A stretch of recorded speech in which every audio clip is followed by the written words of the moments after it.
right? And you would see that a lot of these things you would agree with. Some of that would be, against the current Christian doctrine, but you see a lot of similarity. So obviously it's an Arabic word, right? You didn't think it's an English word, right? And if you were to open an Arabic Bible, you wouldn't see God, you would see Allah. Okay, so that's close enough. So number one thing, Allah represents or is the name of the only one, the only deity, the only one worthy of worship, right? So people have taken many God, right? Some people take themselves as their own, as God, right? Their arrogance as God, their desires as God, statues as God, whatever. The only one worthy of worship is known as Allah. What does worship means? Utmost love, right? So the true essence of worship is that Allah, the God, the one who created you, the one who chose that Zubair should be created. He's even worthy of creation and worthy of existence in 2018. Likewise for all of you is Allah, and He is the one who I should have utmost love for. And then at the same time, utmost submission. So if He says don't go near the tree, I realize that I shouldn't go near the tree. Even though I don't know why, and sometimes I may know partial why, but I still submit. Okay, one of His name is, in Arabic, is called Rabb, okay, which is translated as the Lord, okay? But that word is very comprehensive, and it includes the creator of everything, right? So Allah is the ultimate creator of this phone, right? Even though it's manufactured and manifested by some other company, the ideas, the facilitation, everything else, the plan is from Allah. Had He not willed, this would not have existed. So Allah is the ultimate creator of things, objects, ideas, and so on and so forth. At the same time, right now I own the phone, right? I did not create it, I own it from a worldly perspective. So Allah is the complete owner as well. Even though I may buy things, sell things, eventually Allah is the owner, right? So if I lose it, right? And I should be, oh, where's my phone? Why do I always keep losing my phone? No, at the end of the day, Allah is the owner. He gifted it to me. He facilitated it for me to have it. And if it goes away, then it's also from Allah. It belongs to Allah. It always belonged to Allah. And then finally, He's also the planner. So right now, Mercedes can manufacture a car and then sell it to you. They're not the owner anymore, right? And then you are the owner. But when you are the owner, you're not completely in charge. Somebody could come and break it in, or you might have an accident, or somebody may put it on fire, or whatever, right? But for the creation of Allah, He is still in charge. Nothing can harm or benefit them except by the will of Allah. He's completely in charge. He's the planner. He's the sustainer. He's the nourisher, so on and so forth.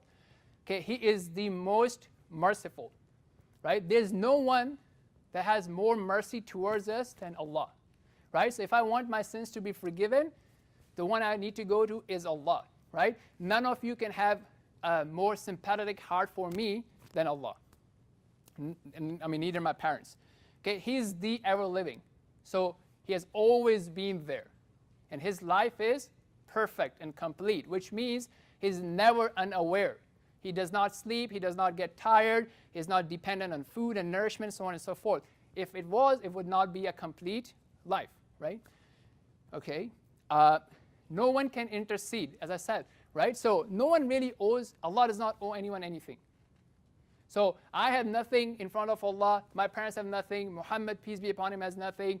Any other messenger, prophet, we believe has nothing, as Allah has told us. And also, you can think about it, has nothing that Allah owes to them.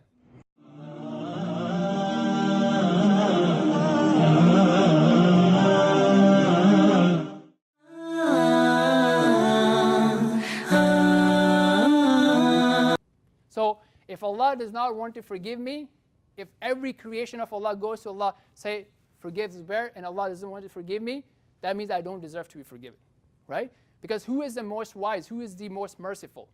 So none has the power to intercede except if Allah chooses to honor someone, right? So let's say Allah chooses to honor Jesus, peace be upon him, or Muhammad, peace be upon him, and then say, intercede for your people, right? So that's showing an honor for them. But they would only intercede for the people who Allah approves, right? For example, we know that the father of Abraham, right? You guys know Abraham, right?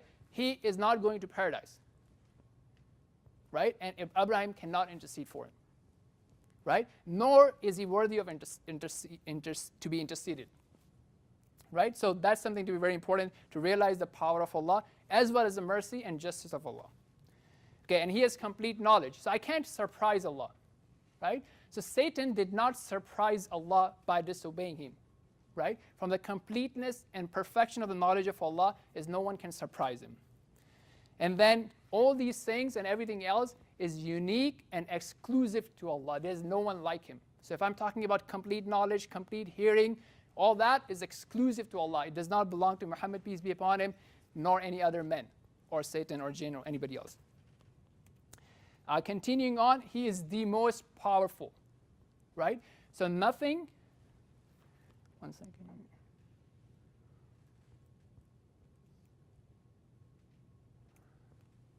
Okay, yeah. So nothing can go except by his agreement, except by his approval, right? And this is something I want to talk about. So he has two types of will, right? Because if I'm saying nothing can happen except by the approval of Allah, you go, what about that guy who killed like a 5-year-old, right? Is that approved by Allah? So that's why it's important to understand there are two types of will of Allah, okay? The one will is basically the universal will. So that will is nobody can escape that. So when I was born, I didn't have a choice, right? That day, that moment, boom, right? When will I die, right? When I'll be healthy, when I'll be sick, what time I'll be rich, what time I'll not be rich, so on and so forth. All these things are complete in control of Allah. Anybody who is very, very arrogant and denying the power of Allah subhanahu wa ta'ala, even that person cannot escape the will of Allah, okay? Then there's other forms of will of Allah, which is his legal will, right? And he gives a choice. So like as we started in the beginning, Satan had a choice. Allah wanted him to prostrate, but Allah did not force him to prostrate, right? So that choice is also from Allah, right? Had Allah wanted, that choice could have been taken away, right or wrong? So you have a choice in certain sayings. So likewise, do not kill innocent people. That's a choice, right? If Allah wants, he can take that away, but sometimes he leaves it, and that leaving has a greater wisdom, right? Just like Allah told angels, yes, I will create human beings and they will shed blood, but that even has a greater wisdom, right? And we can talk about it if needed. But the point is there's two types of will, something that is imposed and something that is you have a choice, right? So Adam had a choice about the tree. He was physically and environmentally capable of eating from that tree. But God did not want him to eat from the tree. So having said that, ultimately everything is under the wisdom of Allah, right? Is under the wisdom of Allah. So whatever happens, it will be under the wisdom. So even if